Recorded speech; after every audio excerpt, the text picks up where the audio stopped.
And so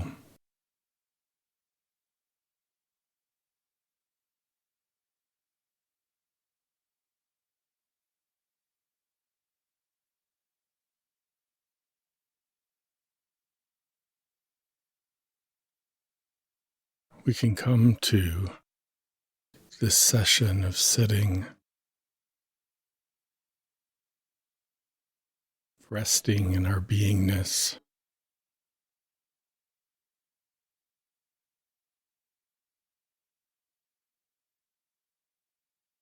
if nothing else, for this time that we have together. See if you can set an intention to be still.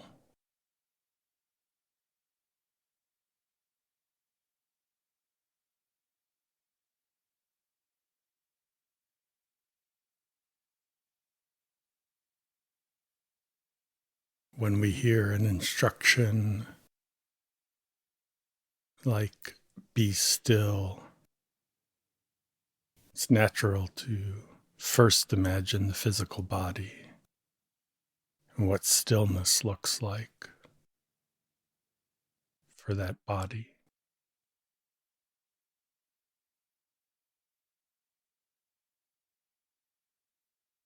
But as with most things in meditation practice,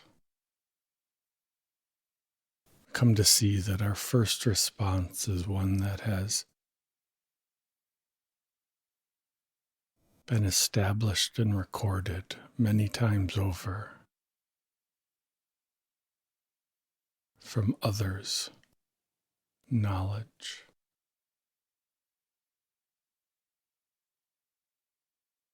In our meditation practice, the body is the doorway to our deeper selves. So, practicing and maintaining some degree of physical stillness, of easing the body into motionlessness. Some degree of this is helpful.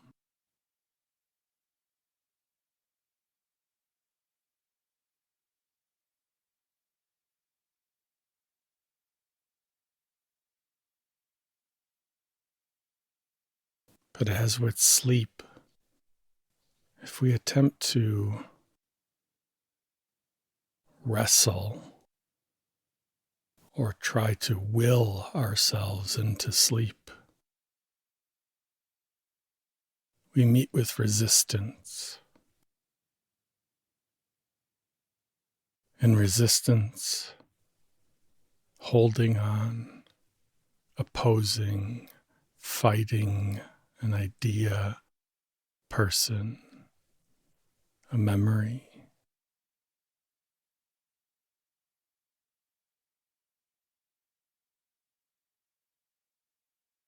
These make the mind restless. So just as we can't will ourselves to fall asleep at a moment's notice, and we must wait for a time when the body, the spirit, the consciousness decides that it needs to rest.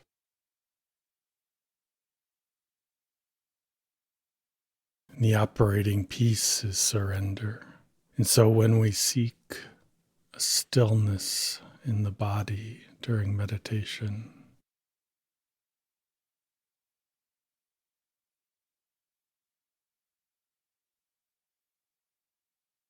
we look to surrender first, to let go of all the prescriptions for body stillness, to let go and allow the body to function naturally among the rest of the elements.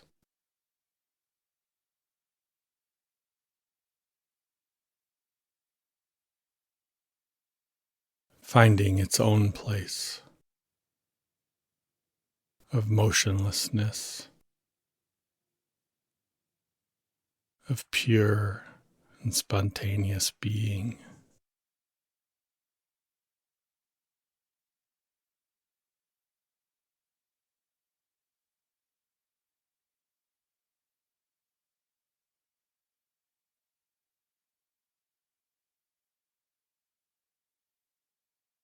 The body itself can be that threshold through which we pass in our meditation practice, because it offers a very visceral, very palpable, felt sense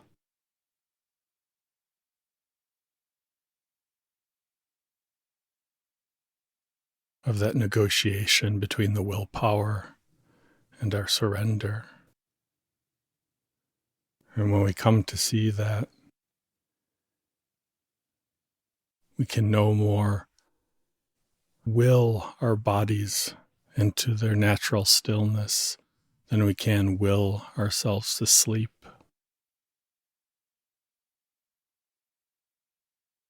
We see the wisdom in surrender, the wisdom in letting go. And in that act of surrender is an implicit faith that all will run as intended, as needed, without our intervention and without our better ideas.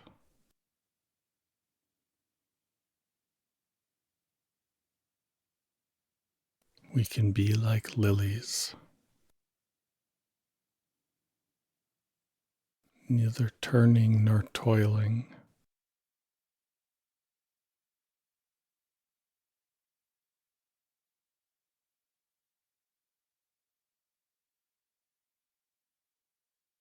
as the meditation continues.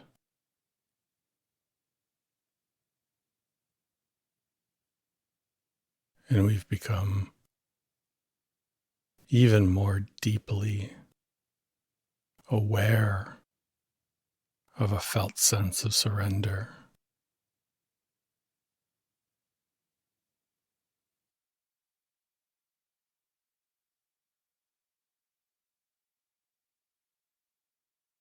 We can observe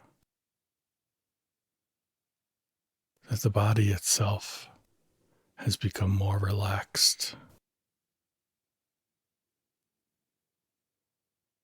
It's almost as if the very cells in the body can respond to the word surrender.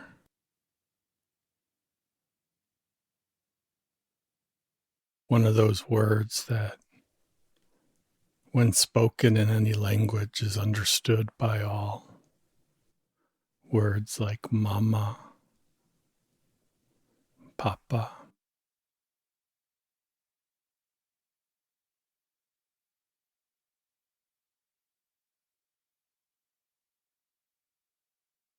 And as our bodies feel relaxed, and perhaps you can feel a warmth spreading through certain parts of your body,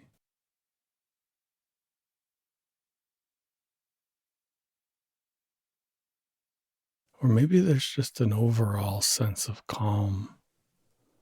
It is often the result of surrendering and allowing our bodies to move or be still in the way most natural.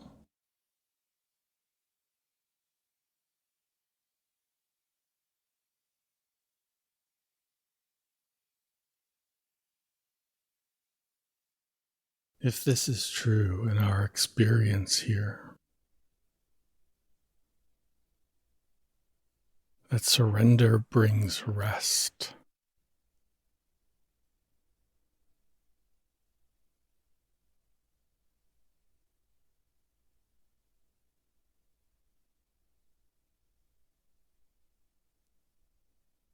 If that is our experience on the threshold through the body, why not practice that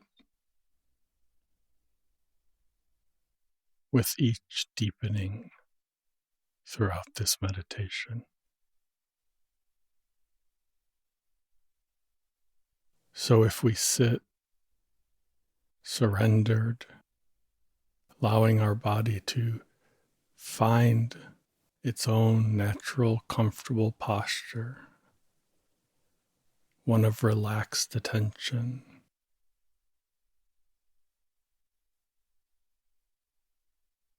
whenever we meet with some resistance during our meditation, often it's a thought. Perhaps the thought is emotionally distressing.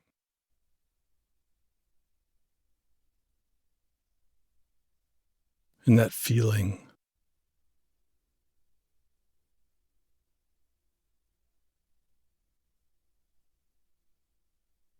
of ease and comfort that come from surrender begins to tighten.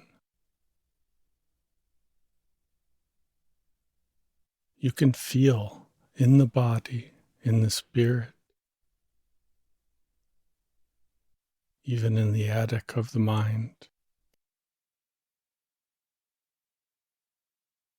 how our bodies and selves contract when we resist thoughts or feelings that come up during meditation. Those thoughts that may seem endlessly clamorous, incessantly chattering, leading us into pockets of the future, imagined, dreadful, producing anxiety, or those unlocatable but seemingly real ghosts of regret from the past. As our minds create to-do lists for the rest of the day, and we notice the constriction that occurs in all levels of our awareness. And suddenly it feels as if we're stuck. As this meditation progresses, see if you can simply notice when your entire self has contracted, and the difference between the felt sense of calm when surrendering the body to the resistance we may now have to a particular thought or a feeling evoked by some thoughts. Why not try what we've learned from the body? Simply surrender to the noise in the mind. Call it what you like. Surrendering to the mind. Radical acceptance of the mind.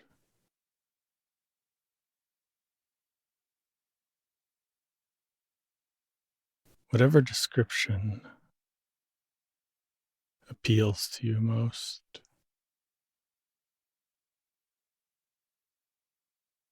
Simply grasp the truth that in surrendering and allowing the mind to operate naturally as we've allowed the body and finding its posture and place of rest.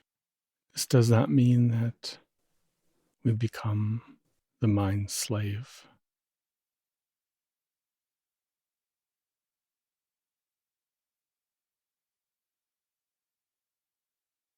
In fact, the quickest way to disengage from the mind and to let the same chattering that once distracted and ensnared us to settle and to fade. It's a very low, muted noise. The only thing necessary is to simply lose interest in the thoughts, because it's our interest that binds us to the wandering of the mind. We become fascinated with our thinking, and we watch it, and we follow the pleasant thoughts, and we tense against the unpleasant thoughts. And there's the hook.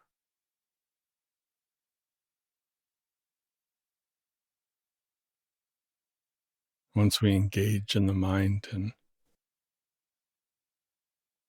are prey to our own interest in those thoughts,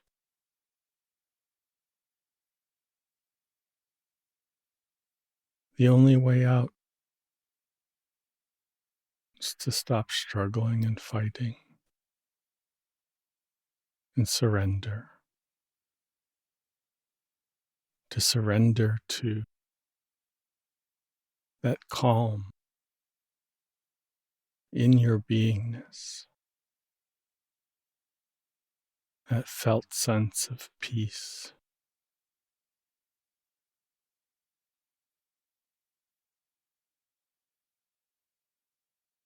And knowing by an intuitive faith that that peace is our birthright.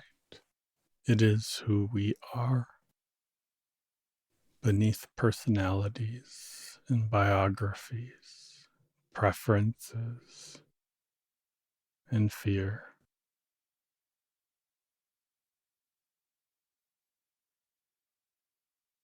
Is peace.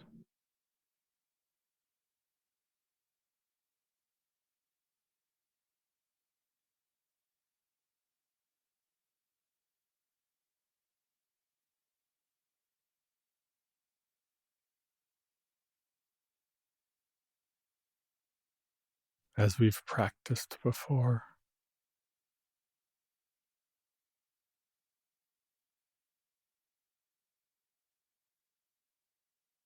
our most powerful asset in our spiritual kit is our ability to direct our attention in whichever direction we choose. Call it radical acceptance of the thoughts. Call it surrender. Call it losing interest. Whichever way we understand it, we suddenly have this store of attention that needs to find an object.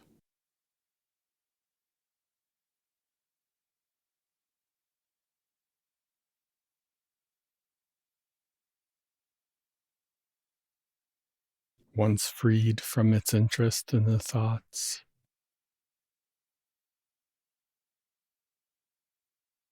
our attention must be placed somewhere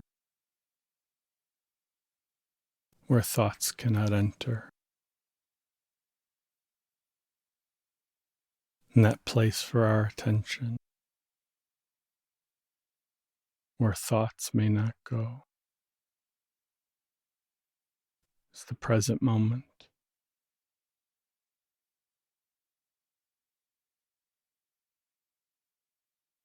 However you can come to a felt sense of this moment through your breath, through a felt sense of aliveness in your body.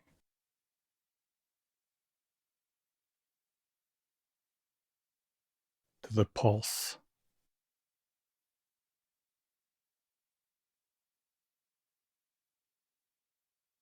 That sensation of beating, usually in delicate, ticklish spots on our body. Spots where the skin is pulled tightly, the ankle,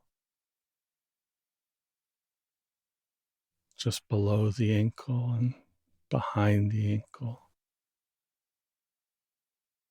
We can often feel the pulse.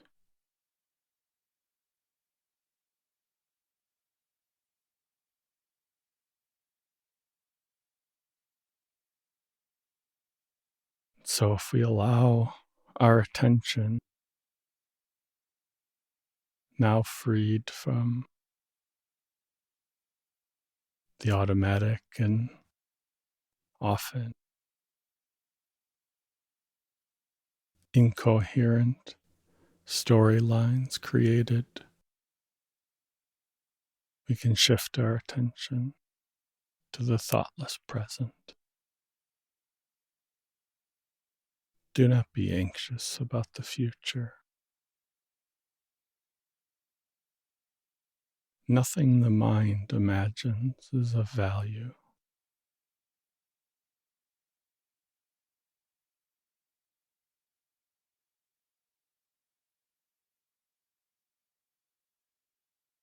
The mind and its imagination are limited by past experience, by memories that are impressed upon us. The mind is conditioned by its education, by its experience. And it's only with this meager material that the mind can imagine anything, including the future.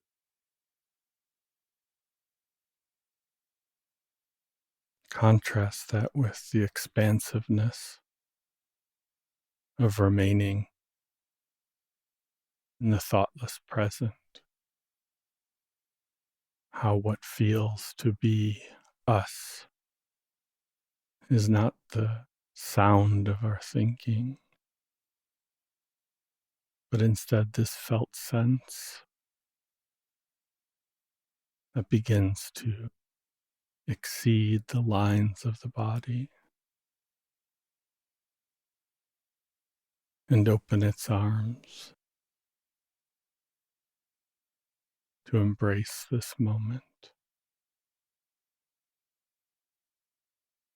We need not be anxious nor imagine.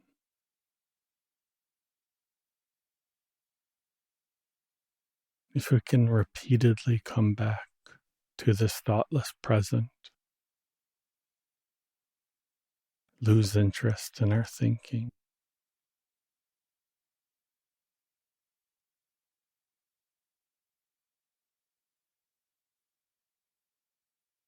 the thoughtless present is laid out by that higher power whose very being is love,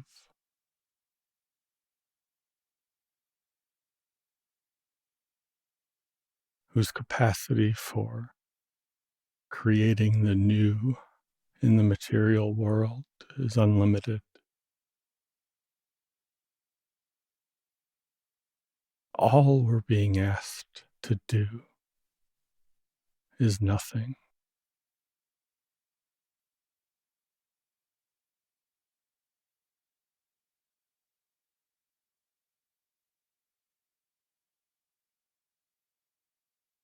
Be still. Worry not about the future.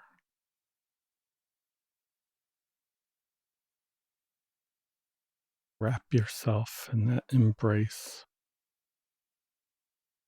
this moment, in unconditional love.